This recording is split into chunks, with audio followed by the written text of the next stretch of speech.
hello, and welcome to Opening Doors, Atif Bostic. I have known Atif for several years through my work with Keystone First Managed Medicaid. Atif is the CEO and I believe president, but he can correct me, of Uplift Solutions, an amazing organization that works to train and place formerly incarcerated men and women in the Philadelphia area. Welcome, Atif. Oh, thank you, Rachel. It's great to be here. Thank you for having me. You got it. So tell me what is your real title at Yeah, Uplift? no, you're absolutely right. President and CEO. Okay, good. And Absolutely. let our listeners know more about the organization and how you've grown the organization over the past several years. Absolutely. So Rachel, I've been with the organization for just over 10 years. So in Wow. April, I celebrated Okay. 10 years of being with Uplift Solutions. And I actually joined Uplift from working for the banking industry. So a little bit of a non-traditional, untraditional path in getting here. But when I came to the organization, Uplift was focused on eradicating food deserts across the country. And so I Right. worked, yeah, it was really about how do we get more food to individuals that needed it. And so it started out where it focused on creating access to food. But then we also, while we did that work, we looked at a food affordability and not just access by virtue of proximity, but access as virtue, by way of also affordability. And Hmm. so I joined the organization in 2015 with doing that work, and the organization at that time was pretty much in its infancy. It was one staff member there in the organization, and we were doing very limited work, and we started to grow that over time. And so for the next 2 years, I spent my time going around the country working with the local governments, operators, developers, and establishing new food operations across the country. And then in 2017, as we know, the administration changed, and I'm talking about the presidential administration. Yes. And Yes. and with that, there was a lot of agita, a lot of reticent to continue to develop these projects because there were threats to the funding sources. And Mhm. so the U.S. Treasury, the CDFI fund, and so supermarket developers, operators had an opportunity to develop these same assets in middle income and affluent neighborhoods. So, to take the risk to develop them in underserved communities just wasn't worth it, right? Because the subsidies, the idea of the subsidies that were previously there Right. were going away. And so, to that end, and really going back to my background, we continue to look at what we should be doing to make sure that we remained relevant and we remained a solution for the communities that we served. And so we pivoted. And actually, I wouldn't say we pivoted in 2017. We actually started our pivot because we didn't necessarily abandon everything we did at that point, but we went into workforce development, and more specifically workforce development for justice impacted individuals. Hmm. And so it actually started with formerly incarcerated, so those just out. And we had a tremendous partnership with Brown Superstores, who guaranteed employment. And so we pivoted. We took what we were doing in retail food, used that for workforce development to create that foundation. And then we springboarded from there. And then we moved into HVAC, CDL. We have a same day work and pay program. We're behind the walls. And now, Rachel, our organization, we have 20 plus employees, again, starting from 20 plus. This next year, 2026, we're looking to do approximately 3.6 million dollars in revenue, up from Wow. basically zero when I came on board. And so we're excited about the work and about the growth of the organization, and where we came from and where we're going. So talk to me, if you can, because people love numbers, Yeah. about the number of formerly incarcerated people that have gone through Uplift's training programs and gotten employment, um, maybe that number, and then how a program like Uplift can really help cut down on recidivism. Absolutely. So Rachel, the number, I'll give you a couple of numbers because the way our programs are structured, we have, again, CDL, we have HVAC, which are more traditional. Then we have same day work and pay. But if we look at the number of individuals that have gone through and have been connected to employment, we're 1,500 plus. That's Um, beautiful. so we're excited about that number. Now, when we think about all the people that we've impacted, though, we're probably 3,000 plus. And what I mean by that is we have the traditional programs, connect them to permanent employment, but then we have the non-traditional programs such as same day work and play, which is transitional employment, which we use transitional employment to create a bridge from individuals not being ready for employment at all or a traditional program to helping them bridge that gap to not being ready, getting them ready, and then that transitional employment, while we also not subsidize it, but we also supplement it with basically there's life skills training that get them ready to move forward into the next part of their trajectory, such as another training program or so on and so forth. And then the other piece of it too is not just the individuals that we impact directly, but it's the families that we impact, right? Because many of them Absolutely. have children, spouses, and parents, and others that we go on to support. Um, Right. And then hopefully what's happening is that those children and spouses, those children see a different path forward and they're like, "Mm, yeah, I'm not going to do what mom or dad did and end up in prison. I see there's another way." that's absolutely right. And speaking to that, right? You asked about recidivism as well, and I'll tell you, we're excited to boast a 2% recidivism rate for individuals that graduate our program. And the That's reason though, really amazing. it is, and but you know what though, it's not rocket science. No. And so the reason I say that is because when we started out on this path and we said we were going to work with justice impacted individuals, or actually originally started to work with formerly incarcerated, and we said that recidivism was a key metric for us, was important to us. We said, let's understand it, let's study recidivism. And what we found was that recidivism falls off sharply after 3 years, right? So after 3 years of being out of prison, recidivism falls off sharply. So what that tells us is that we need to stay engaged for 3 years. And, Absolutely. and so we Yeah. designed a program that allowed us to stay connected to the individuals for 3 years post our program completion. Now, Rachel, what that means is that guarantees us minimally 3 years from incarceration, but it could be 4 years from incarceration because we didn't meet them to 1 year after incarceration. Mhm. We're now Mhm. 4 years out. And what we found is that individuals really don't even want to, disengage after 3 years. Sure, We they wanna stay connected to the community of they, the Uplift community, the they, family. they do. And actually, one of the things that we do these exit interviews. We also bring our alumni back to have conversations, these roundtable discussions. And what we found was that the biggest issue that individuals faced was the sense of loss when they Mhm. completed the program. That they felt like they didn't have the same support systems, the same people around them. And so we worked to actually improve that. We actually created an official alumni association. Um, Right. we launched an app where individuals can stay engaged on our Uplift app. And so we did a number of things again in an effort to keep individuals connected to us and close to us, which again works to reduce recidivism. Sure, sure. I mean, I really think one of the most important things for people is community, a sense of community, a place where they feel like they can be themselves, where they belong, where they're not judged. I mean, that's sort of crucial to being a human, right? And Absolutely. so, um, I know Wayne Garrett was so excited when he became the president of the Alumni Association. Yes, yes, absolutely. And so I'm so excited for Wayne. Wayne actually came through cohort 6 of our organization, and so we were, cohort 6 was roughly our first year in existence when we started this work Mhm. in 2017. And then Wayne successfully completed the program, went on actually into our retail program because that's what we were doing at the time, and then we were able to actually hire Wayne to come back into the organization.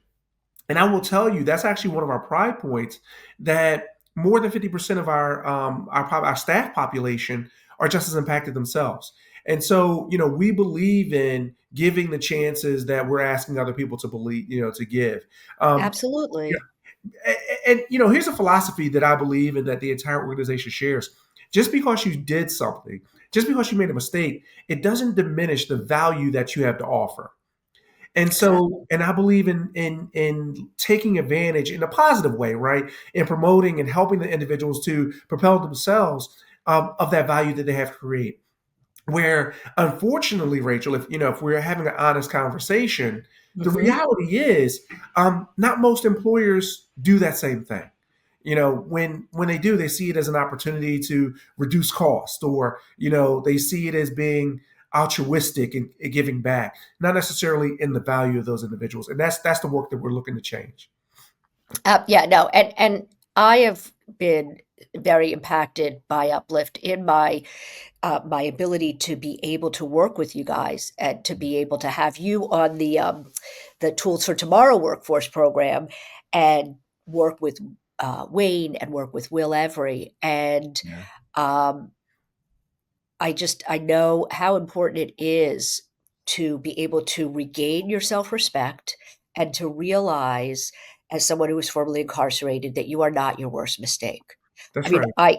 and that's a huge part of why I'm doing this, is that I saw my father's trajectory and how when he came out of prison, he he had changed. He got clean in prison, and when he came out, he helped start Narcotics Anonymous for lawyers in Philadelphia, and Yeah, he worked for like 10 years and finally got his law license back. And so to see a person do that kind of a huge change, um, I wanted to be able to share other stories of that, and that's what you do every day at yeah. Thank you, Uplift. thank you. And that's right. Rachel, and there's a lot that you just said in that. Right now, I just want to call out the first part is Sure. that we or not I say we, but individuals that are justice impacted walk around with this stigma Hmm. that's associated with them.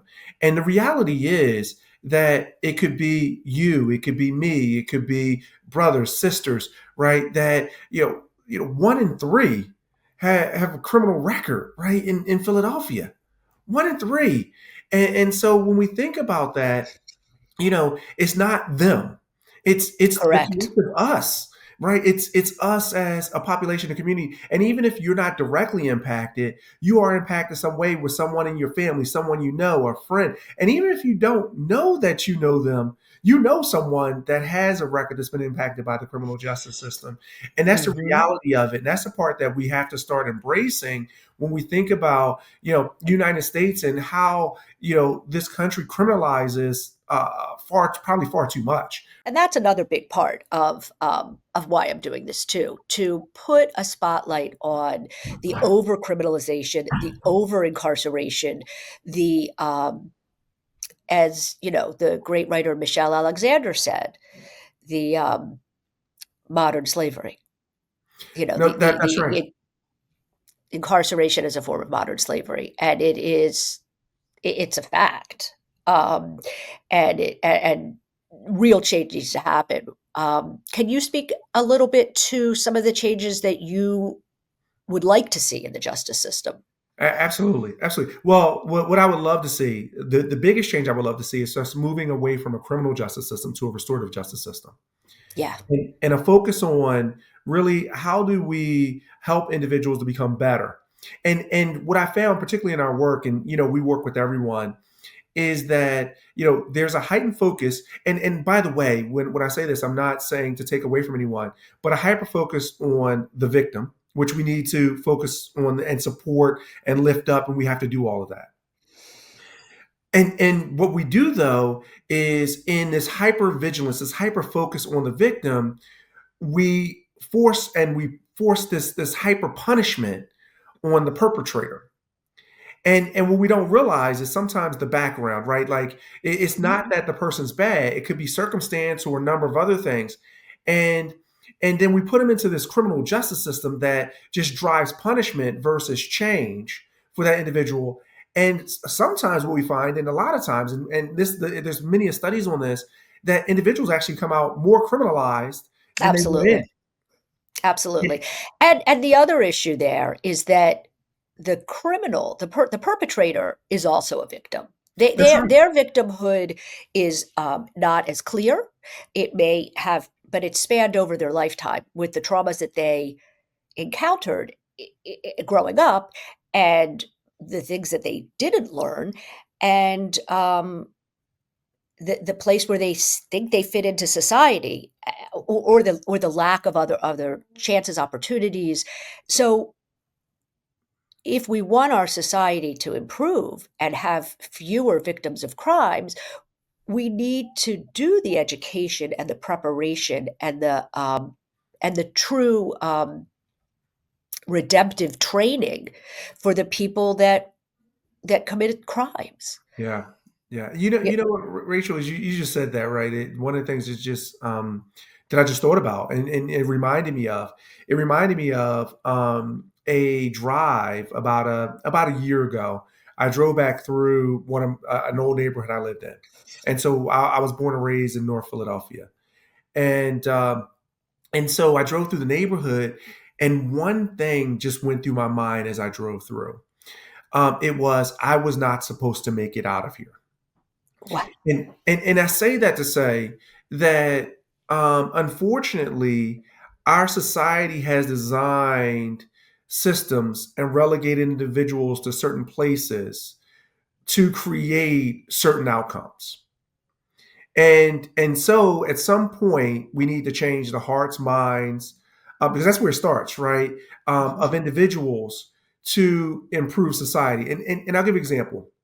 And I've been in a couple of meetings where I said this, and I said, a lot of times we are the biggest problem. And I say that to say, and I'll tell you, I was in a matter of fact, I said it in the White House. I was sitting in the White House, and I said, one of the challenges and biggest problems, and this is actually during the first Trump administration, believe it or not.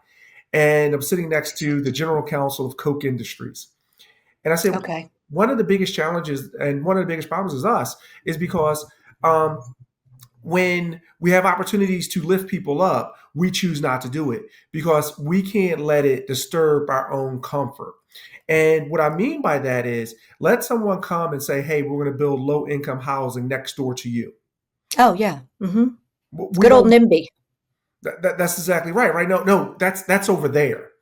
And we think about going back to, again, I'm a former banker and some of the work that I did, tax credits.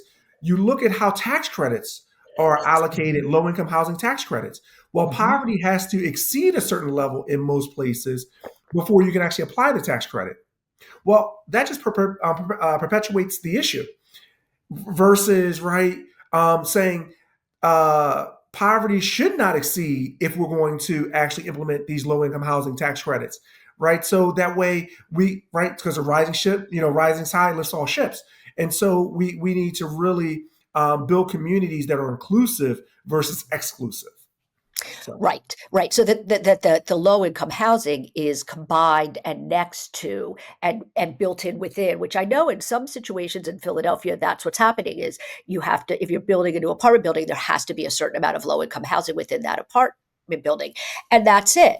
The rising tide moves the ships. When somebody of a low income is in the same apartment building as somebody who's a high achiever, they see that and they say, oh, that could be me. yeah, that's right. That's right. Well, that's exactly it, right? So, and it's more than just right. The first part is I need to be exposed to it, Right. right? But then I need to be in proximity and relationship with, because again, I can be exposed and see, but I don't know how. Now I can go try to figure it out.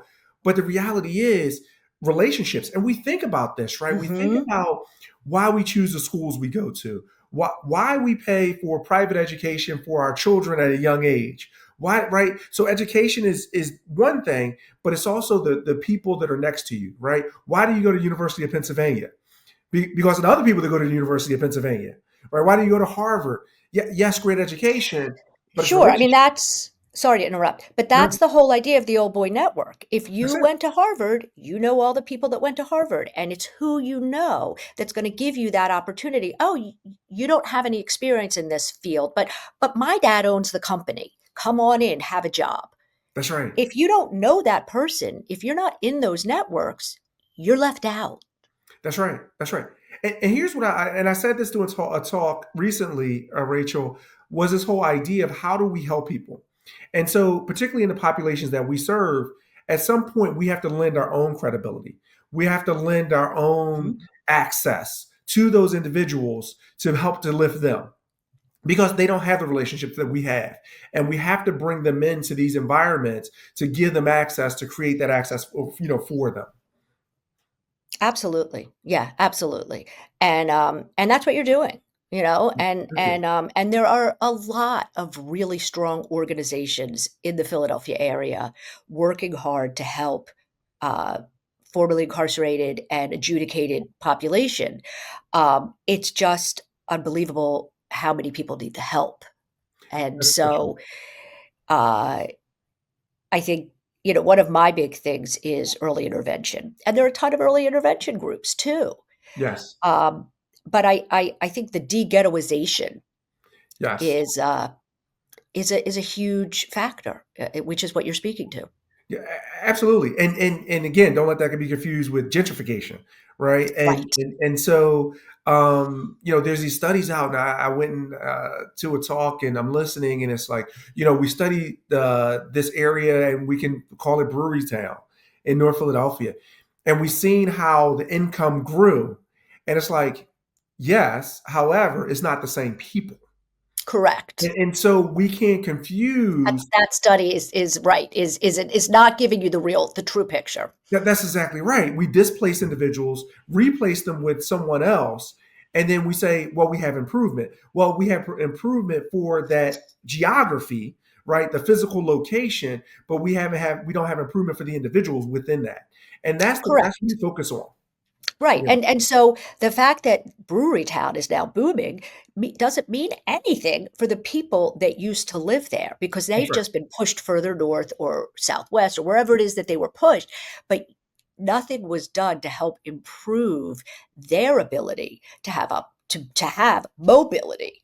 That's exactly right. That's exactly right. And you think about it. I mean, you think about all the constructs, and they sound amazing, and we couch things in a certain way to get them past, like opportunity zones. How people in underserved communities want to have all this great opportunity because of these tax advantages and dollars coming in. They only benefit the wealthy because it was capital gains, and individuals in the communities don't have capital gains to invest, and so they're getting pushed out. And so we really have to be careful in what we endorse, what we support, and how we support it, because it could end up, while it's saying that it's going to improve it'll improve the physical community, but not the individuals that live in that community. So what advice would you give to employers? Okay, because one of the things that I'm really focused on is helping more employers become second chance friendly, Yeah. become barrier friendly, right? People that were formerly unhoused, people that may have been formerly addicted, people, the barriers are endless. What kind of advice would you give to those employers? Yeah. So the first part of it, and this is advice that I take myself, is that there is tremendous talent in the populations that we serve. And so, whether it's transferable skills, whether it's traditional education that they may receive before becoming impacted by the criminal justice system, lived experience, there's tremendous talent. And I will tell you, in a lot of ways, employers may not be able to get access to the talent at the same way if that individual was not impacted themselves. And I'll share a story, and I don't think she minds me sharing. But one of our best colleagues in the organization, who is amazing, is the former Secretary of Education for Puerto Rico. And there's no way that unless she was impacted herself, we would even got to work with someone with the talent that she has. And she's been able to do tremendous work and move the organization in ways that we wouldn't have otherwise. But again, if we said, what, we want only people that are not impacted, that are squeaky clean, we wouldn't have access to that talent pool. And it's an amazing talent pool. The other piece, I mean, like ridiculous. it absolutely is. I mean, the talent that exists there. And again, so some of it is clear, easy to see. Some of it not so much, because some of it is like that coal that just needs to be pressed into a diamond.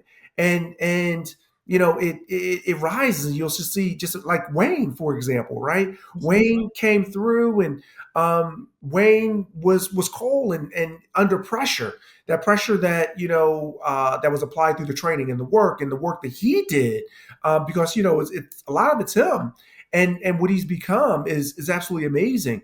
And the other piece of it, Rachel, is the commitment that when you take a chance on someone, on what they give back to you, they're going to outperform someone else that has other options.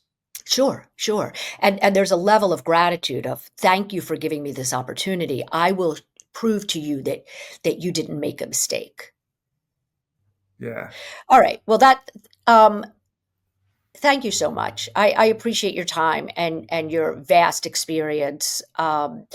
And Philadelphia is very fortunate that you have stayed and are doing this work. Thank you. Um, and it's been really exciting for me, even in this 5 or 6 years that I've known Uplift, just to see how much you've grown. Oh, thank you, thank you. It's exciting, and I will say, here's what I will say, and I'll add just really quickly, is that we can't do it alone. It takes Right. partners like you, Rachel. It takes other organizations. We're in a partnership with Graduate Philly and North Yes. End.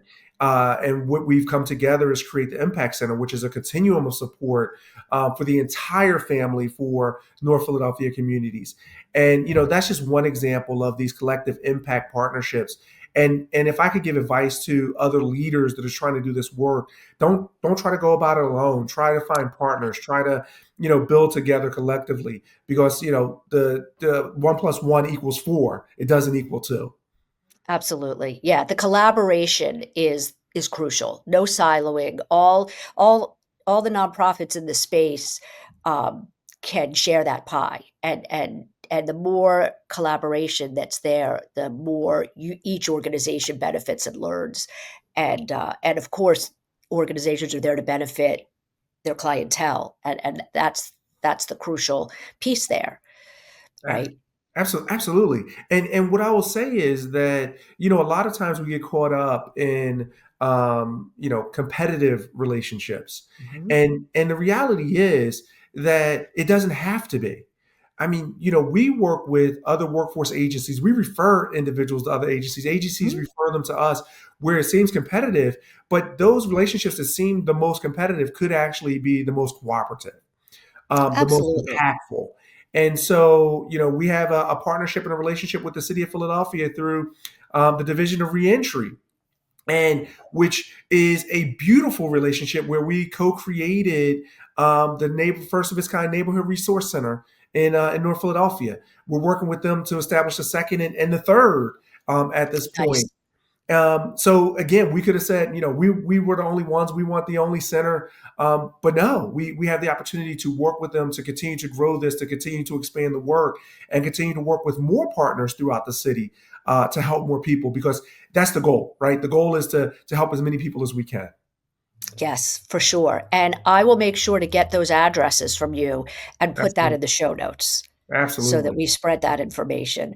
Atif, thank you so much for taking time out of your very busy schedule to share this really important information with the Opening Doors audience. Thank you. Well, it's been a pleasure. Thank you for giving me the opportunity to do so.